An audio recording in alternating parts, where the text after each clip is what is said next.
already the syllabus has been completed. Hodala? Yes. All the prose and poetry section, everything is completed, and also I have covered all the grammar points, grammar topics. Today we shall solve a question paper. Okay na? ಇಲ್ಲಿ ನಿಮ್ಮ ಒಂದು question paper ಇದೆ. ಆ question paper ಅಲ್ಲಿ ಇರತಕ್ಕಂತ questions ಗೆ ಯಾವ ದಿನ ಆನ್ಸರ್ ಮಾಡ್ತಾ ಹೋಗಬೇಕಾದ್ರೆ ಸ್ವಲ್ಪ ನೋಡ್ತಾ ಹೋಗೋಣ. ಫಸ್ಟ್ ಮೇನ್ ಕ್ವೆಶ್ಚನ್ ಅಲ್ಲಿ ಕ್ವೆಶ್ಚನ್ ನಂಬರ್ 1 to 30 13 ಪ್ರಶ್ನೆ ಇರ್ತದೆ. ಅದರಲ್ಲಿ 10 ಪ್ರಶ್ನೆ you have multiple choice questions MCQ. Okay, each question will have 4 alternative answers A, B, C, D, and you have to mark any one which is right one. And then the 11th question is about filling the blanks with appropriate articles. I have told you how to use articles. Indefinite article a and an, definite article the. Then we have question number 12. It is also filling the blanks with appropriate prepositions. Then we have question number 13. Match the following. In list A we have expressions, and in list B we have language functions. On what occasion we use such expressions? Okay, you have to match the occasion as well as the expressions. This is about first main question. ಇಲ್ಲಿ first main question ಮೊದಲ ಒಂದು ಪ್ರಶ್ನೆ ನೋಡ್ತಾ ಹೋಗೋಣ ಅಂತ. ಇಲ್ಲಿ ಇದು ಸಹ ಮ್ಯಾಚ್ ದ ಫಾಲೋಯಿಂಗ್ ಅಂತ ಕೇಳಿದ್ದಾರೆ. ಇಲ್ಲಿ 3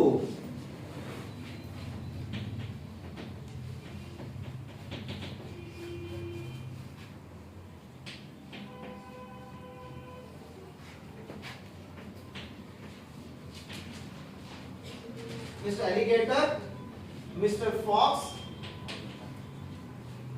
ನಂತರ ಮಿಸ್ಟರ್ ಲೆಪರ್ಡ್ ಅಂತ ಕೊಟ್ಟಿದ್ದಾರೆ. ನಂತರ ಈ ಕಡೆ ಕೊಟ್ಟಿದ್ದಾರೆ secretary to the commission of enquiry. ನಂತರ ಎರಡನೇದು ಕೊಟ್ಟಿದ್ದಾರೆ B, member to the commission of enquiry. ನಂತರ C, chairman to the commission of enquiry ಅಂತ ಕೊಟ್ಟಿದ್ದಾರೆ. ನಂತರ ಕೆಳಗಡೆ ನಾಲ್ಕು ಆಪ್ಷನ್ಸ್ ಯಾವ್ದು ಕೊಟ್ಟಿದ್ದಾರೆ ಅಂತಂದ್ರೆ ಫಸ್ಟ್ ಆಪ್ಷನ್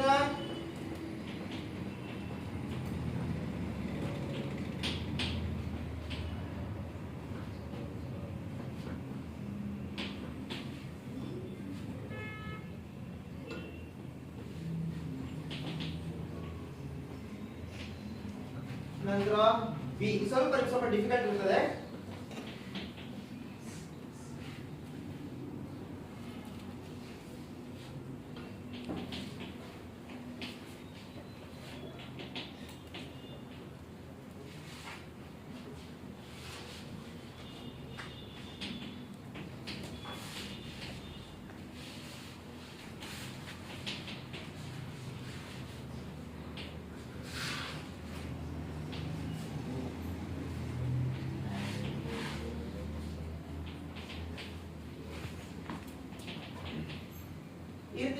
ಆಪ್ಷನ್ ಈ ಆಪ್ಷನ್ ಅಲ್ಲಿ A no B no C no D no ಅಂತ ಪ್ರಶ್ನೆ ಮಾಡ್ಕೋಬೇಕಾಗಿದೆ. ಅದಕ್ಕಿಂತ ಮುಂಚಿತವಾಗಿ ನೀವು ಮೈಂಡ್ ಅಲ್ಲೇ ಇಲ್ಲಿ ಯೋಚನೆ ಮಾಡಬೇಕಾಗಿದೆ ಯಾವ್ದಕ್ಕೆ ಯಾವ್ದು ಮ್ಯಾಚ್ ಆಗುತ್ತೆ ಅಂತ ಹೇಳಿ. ಅಲಿಗೇಟರ್ ಏನು? Alligator member to the commission of enquiry. ಓಕೆನಾ? ಮೊದಲನೇದಕ್ಕೆ ಆನ್ಸರ್ ಬಿ. ನಂತರ ಮಿಸ್ಟರ್ ಫಾಕ್ಸ್ ಅಂತ ಇದೆ ಚೇರ್ಮನ್. ಎರಡನೇದಕ್ಕೆ ಬಿ ಸಿ, ಲೆಪರ್ಡ್ ಅಂತ ಇದೆ ಸೆಕ್ರೆಟರಿ. ಒಂದನೇದಕ್ಕೆ ಬಿ, ಎರಡನೇದಕ್ಕೆ ಸಿ, ಮೂರನೇದಕ್ಕೆ ಎ. ಯಾವ ಆಪ್ಷನ್ ಇದೆ ನೋಡ್ರಿ? ಫಸ್ಟ್ ಆಪ್ಷನ್ ಸರಿ ಇದೆ. ಹೌದಾ? ನೀವು ಆಪ್ಷನ್ ಎ ಅಂತ ಬಿಟ್ಟು ಮುಂದೆ ಬರಿತಾ ಹೋಗ್ಬೇಕಾಗಿದೆ. ಈಗ ಸೆಕೆಂಡ್ ಕ್ವೆಶ್ಚನ್ ನೋಡ್ತಾ ಹೋಗೋಣ.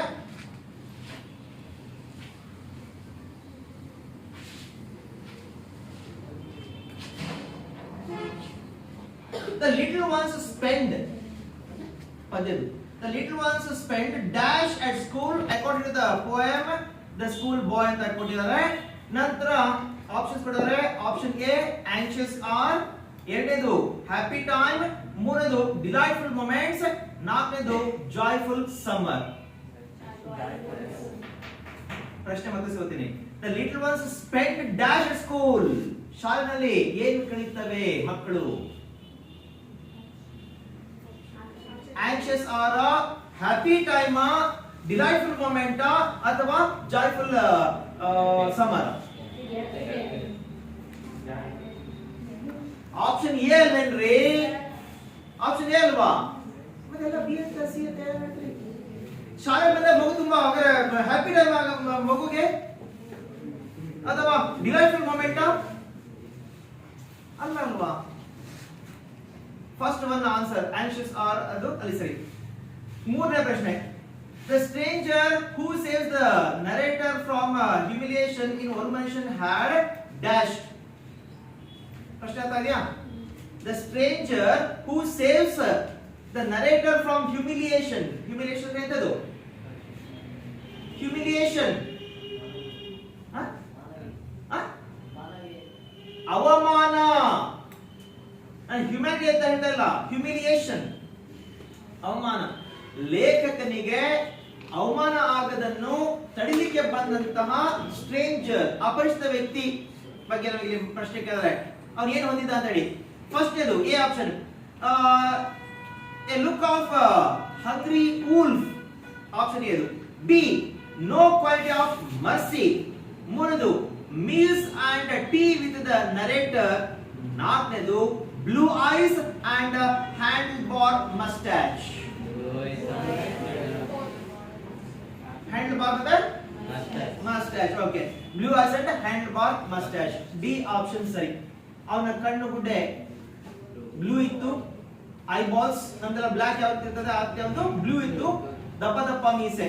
ಓಕೆ, ಇದು ಅವನ ಒಂದು ಚಿತ್ರಣ ಬಗ್ಗೆ ನಮಗೆ ಕೊಟ್ಟಿರ್ತಕ್ಕಂಥ ಪ್ರಶ್ನೆ. ಫೋರ್ತ್ ಕ್ವೆಶ್ಚನ್ ಇದೆ, according to the poet Money Madness, he is so terrified of.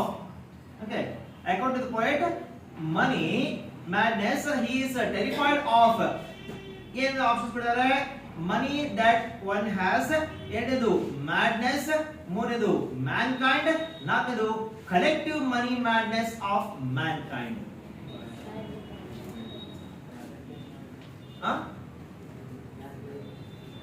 ಪ್ರಶ್ನೆ ಮತ್ತೆ ನೋಡ್ತೇನೆ. ಅಕಾರ್ಡಿಂಗ್ ಟು ದ ಪೋಯಟ್, ಲೇಖಕರ ಪ್ರಕಾರ ಅದ ಮನಿ ಮ್ಯಾಡ್ನೆಸ್ ಲೇಖಕರ ಪ್ರಕಾರ, he has to say terrified of, ಅವನಿಗೆ ಯಾರಿಂದ ಹೆದರಿಕೆ ಆಗುತ್ತದೆ? ಒಬ್ಬ ಮನುಷ್ಯನಿಗೆ ಯಾರಿಂದ ಹೆದರಿಕೆ ಆಗುತ್ತದೆ ಅಂತ ಕವಿ ಹೇಳ್ತಾನೆ.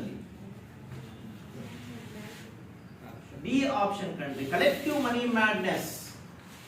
ನೀವು ಒಬ್ಬರಲ್ಲ ಇಬ್ಬರಲ್ಲ ಎಲ್ಲರಿಗೂ ಸಹ ಅವನು ಹುಚ್ಚುತ್ತಾನೆ ಇದೆ, ಸ್ಟಾರ್ಟಿಂಗ್ ಹೇಳ್ತಾನಲ್ಲ ಲೈನ್ ಅಲ್ಲಿ. ನಂತರ ಐದನೇ ಪ್ರಶ್ನೆ, in the poem if I was A tree, the poet says 300,000 gods shelter inside. ಅರ್ಥ ಆಯ್ತಾ? In the poem if I was a tree, the poet says 300,000 gods shelter inside. ಅಷ್ಟು ದೇವರುಗಳು ಎಲ್ಲಿ ವಾಸವಾಗಿದೆ ಅಂತ ಹೇಳ್ತಾನೆ. ಮೊದಲನೇದು the sacred cow, ಎರಡನೇದು the holy fire, ಮೂರನೇದು ಮದರ್ ಅರ್ತ್, ನಾಲ್ಕನೇದು the tree. Sacred cow. Yes, okay, sacred cow ಸರಿಯಾದ ಉತ್ತರ. ನಂತರ ಈಗ ಆರನೆಯ ಪ್ರಶ್ನೆ ನೋಡ್ತಾ ಹೋದಂತೆ, ಆರನೇ ಪ್ರಶ್ನೆ, in Watchman of the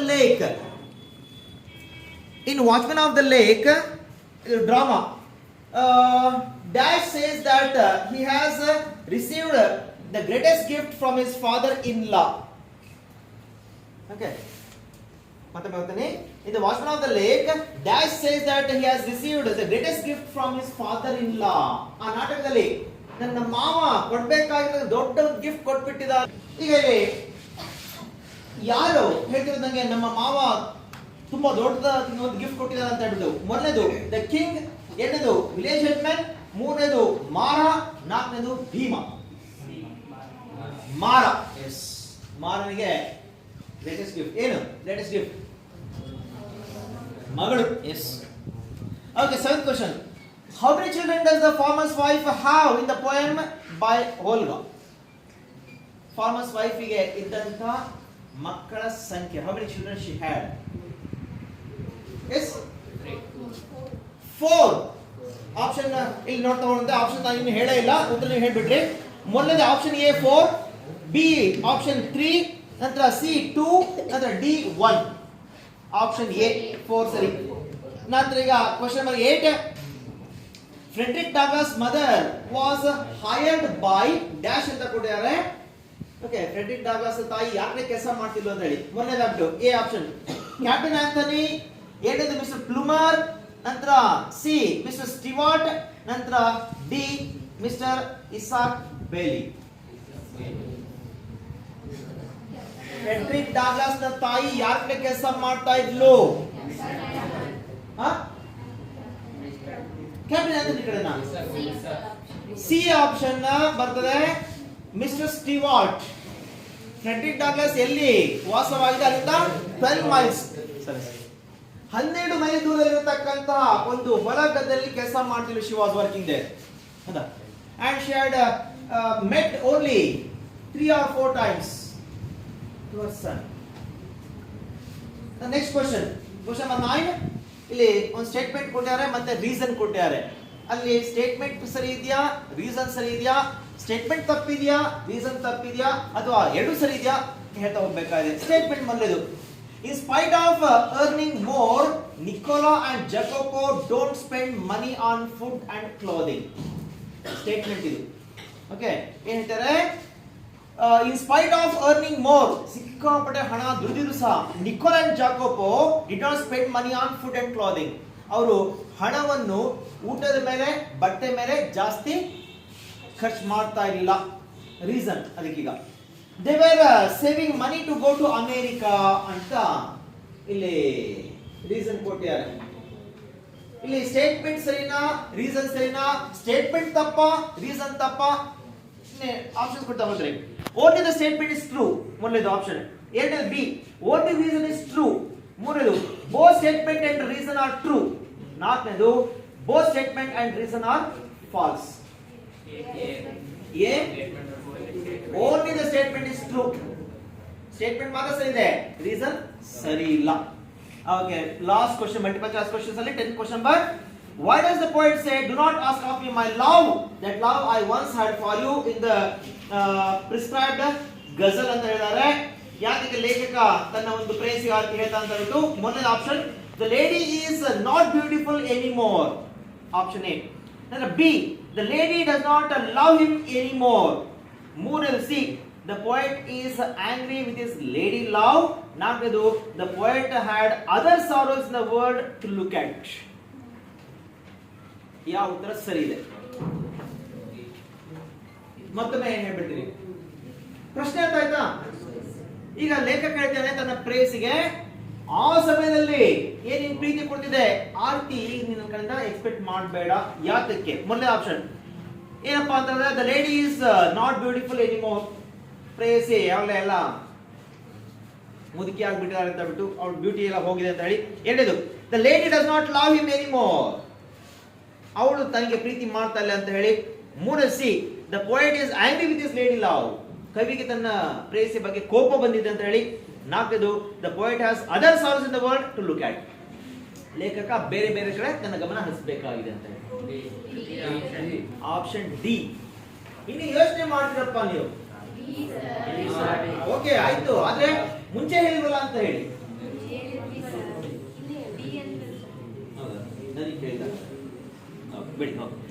ಈಗ question number 11, fill the blanks with appropriate articles ಅಂತ ಒಂದು ಸಣ್ಣ ಒಂದು ಸೆಂಟೆನ್ಸ್ ಕೊಟ್ಟಿದ್ದಾರೆ.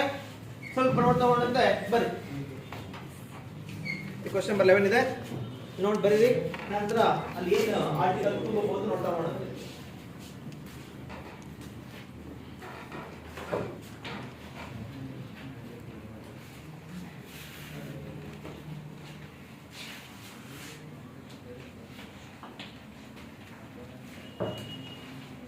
Once upon a time ಹೇಳ್ಬೇಕು ವರ್ಷ ಅದು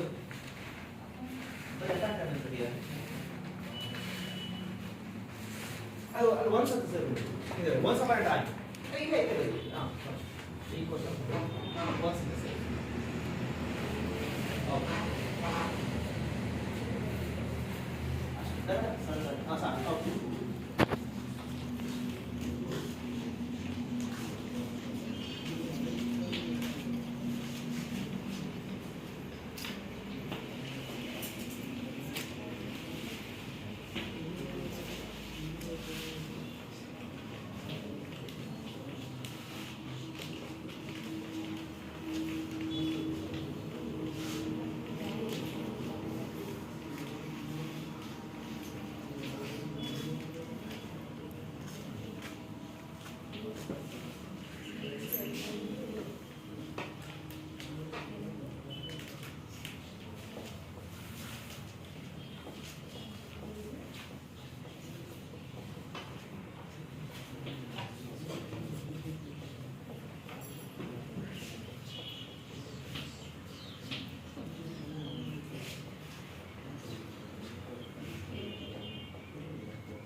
follow this question. Rates ಅಂತಲ್ಲ full stop ಇಡು. ಇದು full stop.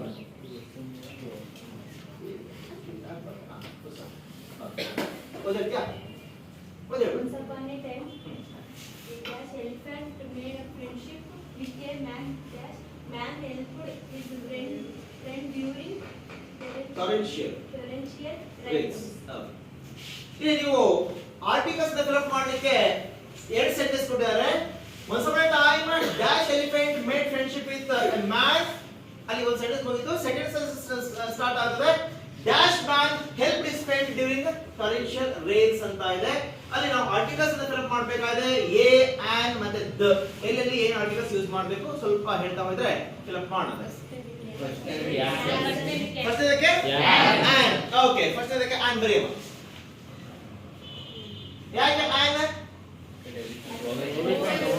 ಮೊಬೈಲ್ ಸೌಂಡ್ ಇಂದ ಸ್ಟಾರ್ಟ್ ಆಗತಕ್ಕಂತ ನೌನ್ ಆಗಿದೆ ಎಲಿಫೆಂಟ್ ಆ ಒಂದು ಕಾರಣಕ್ಕೋಸ್ಕರ.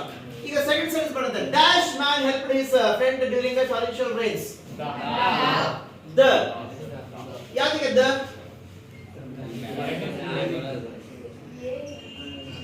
Back reference. ಈಗ ನೀವು ಫಸ್ಟ್ ಸೆಂಟೆನ್ಸ್ ಅಲ್ಲಿ ಯಾವ ಮನುಷ್ಯರ ಬಗ್ಗೆ ಮಾತಾಡ್ತಾರೋ ಅದೇ ಮನುಷ್ಯರ ಬಗ್ಗೆ ಮತ್ತೆ ಮಾತಾಡ್ತಾರೆ ಆ ಒಂದು ಕಾರಣಕ್ಕೋಸ್ಕರ ದ ಮ್ಯಾನ್ ಡೆಫಿನೆಟ್ ಆರ್ಟಿಕಲ್ ಬರೀ ದ. Capital T. ಓಕೆ, ಈ ರೀತಿ ನಿಮಗೆ ಕ್ವೆಶ್ಚನ್ ನಂಬರ್ 11 ಅಲ್ಲಿ ಪ್ರಶ್ನೆ ಇರ್ತದೆ. ಆರ್ಟಿಕಲ್ಸ್ ಡೆವಲಪ್ ಮಾಡ್ತಾ ಇರೋದು ಎರಡು ಡ್ಯಾಶ್ ಕೊಟ್ಟಿದ್ದಾರೆ. ಮೂರು ಆಕ್ಚುಲಿ ಎರಡೇ ಆರ್ಟಿಕಲ್, ಇಂಡೆಫಿನಿಟ್ ಮತ್ತೆ ಡೆಫಿನೆಟ್. ಇಂಡೆಫಿನಿಟ್ ಅಲ್ಲಿ ಎ ಮತ್ತೆ ಆನ್, ಡೆಫಿನೆಟ್ ಎ ದ. ಈ ಮೂರಲ್ಲಿ ನೀವು ಯಾವ್ದಾದ್ರು ಅಲ್ಲಿ ಫಿಲ್ ಅಪ್ ಮಾಡ್ತಾ ಹೋಗ್ಬೇಕು ಯಾವ್ದು ಸೂಟಬಲ್ ಆಗಿರುತ್ತೆ ಅಂತ ಹೇಳಿ. ಓಕೆ, ಕ್ವೆಶ್ಚನ್ ನಂಬರ್ 11 ಕಂಪ್ಲೀಟ್ ಆಗಿದೆ. ಈ ಕ್ವೆಶ್ಚನ್ ನಂಬರ್ 12 ಪ್ರಿಪೋಸಿಷನ್ಸ್ ಇಂದ ಫಿಲ್ ಅಪ್ ಮಾಡ್ತಕ್ಕಂತ ಒಂದು ಕ್ವೆಶ್ಚನ್ ಇದೆ. Okay, thank you. ಬರಿ ಕ್ವೆಶ್ಚನ್ ನಂಬರ್ 12 ಯಾರು ಬರ್ಬಾ ವೈಸ್. ಕ್ವೆಶ್ಚನ್ ನಂಬರ್ 12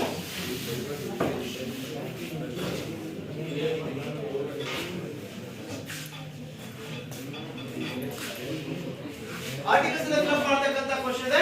ನೋಡ್ತಾ ಹೋಗೋಣಂತೆ. ಆರ್ಟಿಕಲ್ಸ್ ಬಂದಲ್ಲ in, on, to, by, from, for ಇಂತ ಒಂದು ಶಬ್ದನ ಫಿಲ್ ಅಪ್ ಮಾಡ್ತಕ್ಕಂತಹ ಪ್ರಿಪೋಸಿಷನ್ ಏನಿದು? In, on, okay sorry, prepositions by, for, from ಇಂಥದೆಲ್ಲ ಶಬ್ದ ನಾವು ಕರಿತೀವಿ ಪ್ರಿಪೋಸಿಷನ್ಸ್ ಅಂತ ಹೇಳಿ.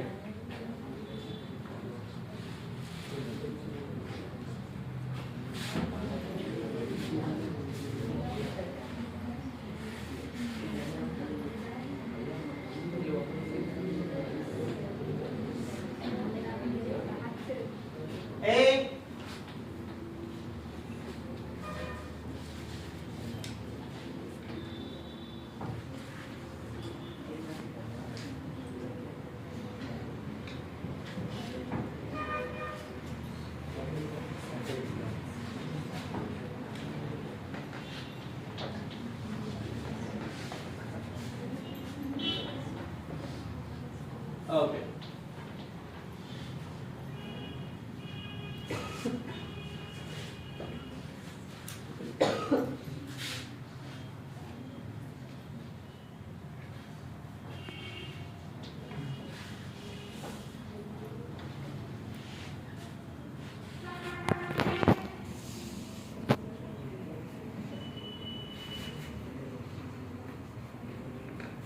Okay. ಈ ರೀತಿ ಒಂದು ಪ್ಯಾಸೇಜ್ ಮೂರು ಡ್ಯಾಶ್ ಕೊಟ್ಟಿರ್ತಾರೆ. ಮೂರು ಡ್ಯಾಶಸ್ ಅಲ್ಲಿ ಪ್ರಿಪೋಸಿಷನ್ಸ್ ಫಿಲ್ ಮಾಡಬೇಕು. ಆಕ್ಚುಲಿ ಅಲ್ಲಿ ಬ್ರಾಕೆಟ್ಸ್ ಅಲ್ಲಿ ಕೊಟ್ಟಿರ್ತಾರೆ. ಕೊಟ್ಟಿದ್ಯಾ?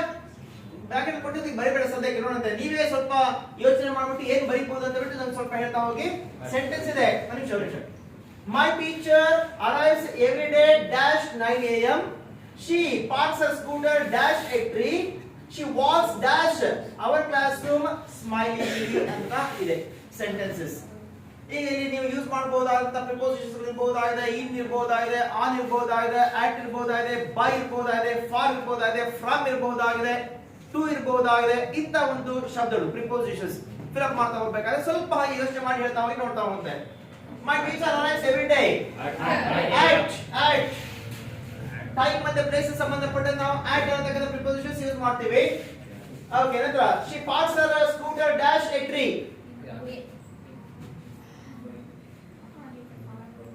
ಮರದ ಮೇಲೆ ಪಾರ್ಕ್ ಮಾಡ್ತಾರೆ. ರೀ ಸ್ಕೂಟರ್ ಎಲ್ಲಿ ನಿಲ್ಸ್ತಾರೆ? Under entry. ಅಂಡರ್ ಅಂತ ಬರೆಯಪ್ಪ. ಆನಂದ ಎಂಟ್ರಿ ಮರದ ಮೇಲೆ ಸ್ಕೂಟರ್ ತಗೊಂಡ್ಬಿಟ್ಟು ನಿಲ್ಸ್ತಾರಪ್ಪ. Under entry. She walks dash our classroom smilingly. 2. Yes. Bracket ಏನಾದ್ರು ಕೊಟ್ಟಿದ್ದಾರೆ ಈಗ ಹೇಳ್ತಾ ಹೋಗು ನನಗೆ. Under into from at into ಮಾಡ್ಬಿಡೋದು. Walks into our classroom. ಬರೀ ಟು ಅಂತ ಅಂದ್ರೆ ಇಂಟು ಅಂತ ಮಾಡ್ಬಿಡು. ಹಿಂದೆ ಐ ಎನ್ ಸೇರಿಸ್ಬಿಡು.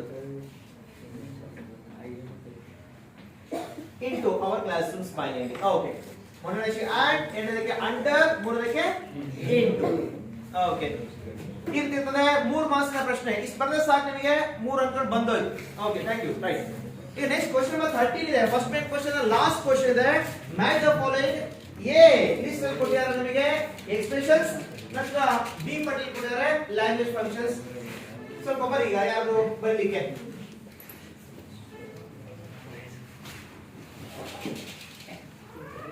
ಬರೀ.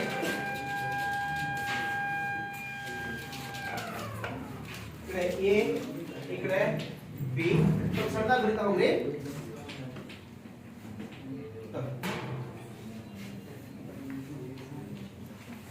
ಓದ್ಬಿಟ್ಟು ಹೇಳಂತೆ ನೀನು ಅಕ್ಷರ ದಪ್ಪ ಬರೀತಾರೆ ಮತ್ತೆ ಅಲ್ಲಿ ಈ ಕಡೆ ಆಗುತ್ತೆ.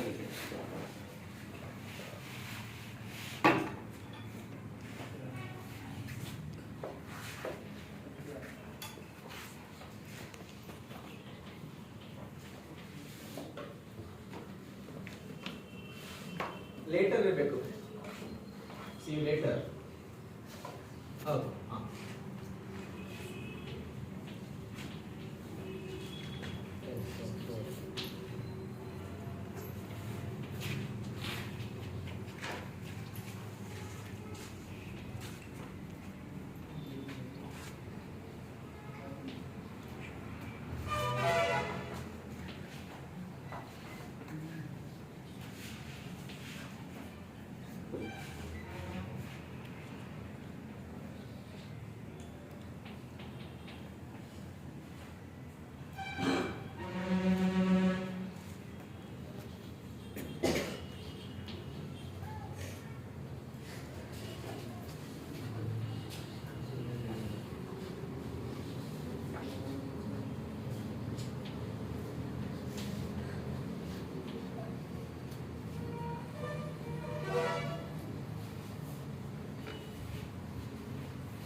ಹೇಳಿ ಅದ್ರ ಬಗ್ಗೆ ಹೇಳಿ ಯಾವ ರೀತಿ ಪ್ರಶ್ನೆ ಕೇಳಬಹುದು ಏದ್ರ ಬಗ್ಗೆ ಮಾತಾಡಿ.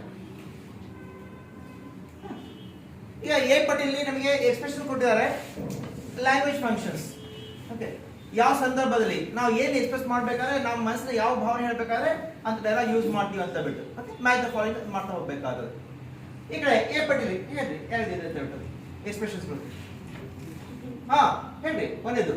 Okay see you later bye. ಹಾ okay see you later bye ಮೊದಲ ಎಕ್ಸ್ಪ್ರೆಷನ್. ಎರಡನೇದು yes of course. Yes of course. ಮೂರನೇದು that's really kind of you. That's really kind of you. Hi how are you. Hi, how are you? ನಾಲ್ಕನೇ expression Could you pass me the salt. Okay, ಹೀಗೆ 5 expressions ಅಲ್ಲಿ ಕೊಟ್ಟಿದ್ದಾರೆ. ಈಗ language functions ಏನಕ್ಕೆ ನಾವು ಬಳಕೆ ಮಾಡ್ತೀವಿ ಅಂತ ಒಂದು ರೀತಿಯ ಸೆಂಟೆನ್ಸಸ್ ಅಂತ ಹೇಳಿ.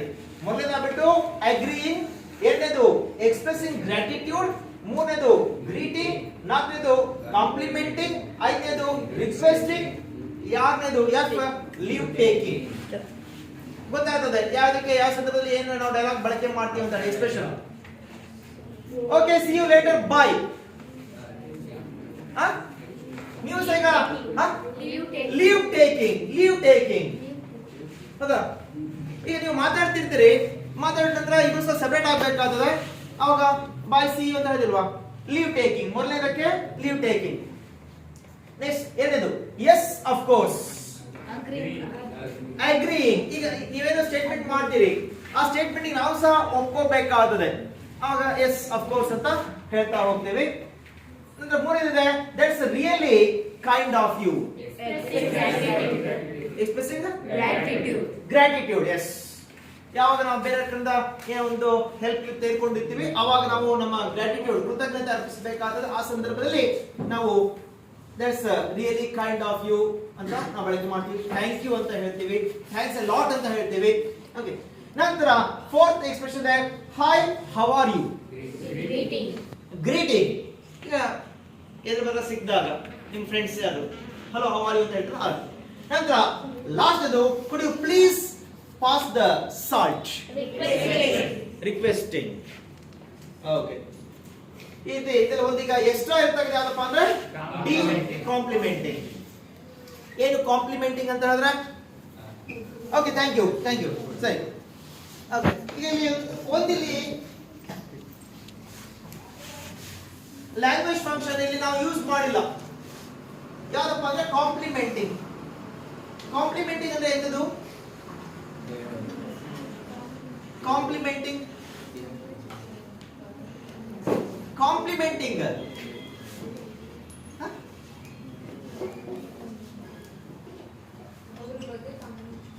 ಕಾಮೆಂಟ್ ಮಾಡೋದು. ಯಾವ ಅದೇ ಯಾವ್ದು ಕಾಮೆಂಟ್ ಮಾಡೋದು? ಹೊಗಳತಕ್ಕಂಥದ್ದು. Okay, you look gorgeous in the new dress, ಹೌದಾ? ಅಥವಾ how pretty the dress is. ಇದು ನಾವು ನಮ್ಮ ಒಂದು ಹೊಗಳಿಕೆ ಹೊಗಳಬೇಕಾದ ಸಂದರ್ಭದಲ್ಲಿ ನಾವು ಬಳಕೆ ಮಾಡತಕ್ಕಂತ ಒಂದು ಯಾವುದೇ ಎಕ್ಸ್ಪ್ರೆಷನ್ ಇರ್ಬೋದಾದ್ರೆ ಕಾಂಪ್ಲಿಮೆಂಟಿಂಗ್. ಆದ್ರೆ ಇಲ್ಲಿ ಅಂತ ಎಕ್ಸ್ಪ್ರೆಷನ್ಸ್ ಯಾವ್ದಿಲ್ಲ, ಇದೊಂದು ಎಕ್ಸ್ಟ್ರಾ ಇದೆ. ಉಳಿದ 5 ಮಾತ್ರ ಆ 5 ಎಕ್ಸ್ಪ್ರೆಷನ್ಗೆ ಮ್ಯಾಚ್ ಮಾಡಿದ್ವಿ. ಹೀಗೆ 5 ಮಾರ್ಕ್ಸ್ಗೆ ಇದು ಪ್ರಶ್ನೆ ಇರ್ತದೆ. ಒಂದು ಎಕ್ಸ್ಪ್ರೆಷನ್ಗೆ ನೀವು ಆ ಎಕ್ಸ್ಪ್ರೆಷನ್ ಯಾವ ಸಂದರ್ಭದಲ್ಲಿ ಬಳಕೆ ಮಾಡ್ತೀವಿ ಫಂಕ್ಷನ್ ಮ್ಯಾಚ್ ಮಾಡಬೇಕು ಅಂದ್ರೆ 1 ಅಂಕ, 2ಕ್ಕೆ 2, ಹೀಗೆ ಟೋಟಲ್ 5ಕ್ಕೆ 5 ಸಹ ಸರಿ ಬೇಕು ಅಂದ್ರೆ 5 ಮಾರ್ಕ್ಸ್ ನಿಮಗೆ ಬರ್ತದೆ. ಇದು first main question. First main question ಬಂದಾಗ 13 questions. First question 1 to 10 questions ಬರ್ತದೆ, ಮಲ್ಟಿಪಲ್ ಚಾಯ್ಸ್ ಕ್ವೆಶ್ಚನ್ಸ್. 11th ಬರ್ತದೆ ಆರ್ಟಿಕಲ್ಸ್ ನ ಫಿಲ್ ಅಪ್ ಮಾಡ್ತಕ್ಕಂಥದ್ದು. 12th ಬರ್ತದೆ ಪ್ರಿಪೋಸಿಷನ್ಸ್ ನ ಫಿಲ್ ಅಪ್ ಮಾಡ್ತಕ್ಕಂಥದ್ದು. 13th ಬರ್ತದೆ ಲ್ಯಾಂಗ್ವೇಜ್ ಫಂಕ್ಷನ್ಸ್. ಮತ್ತೆ ಉಳಿದಂತ ವಿಷಯಗಳು ನೆಕ್ಸ್ಟ್ ಕ್ಲಾಸ್ ಅಲ್ಲಿ ಡಿಸ್ಕಸ್ ಮಾಡೋಣ.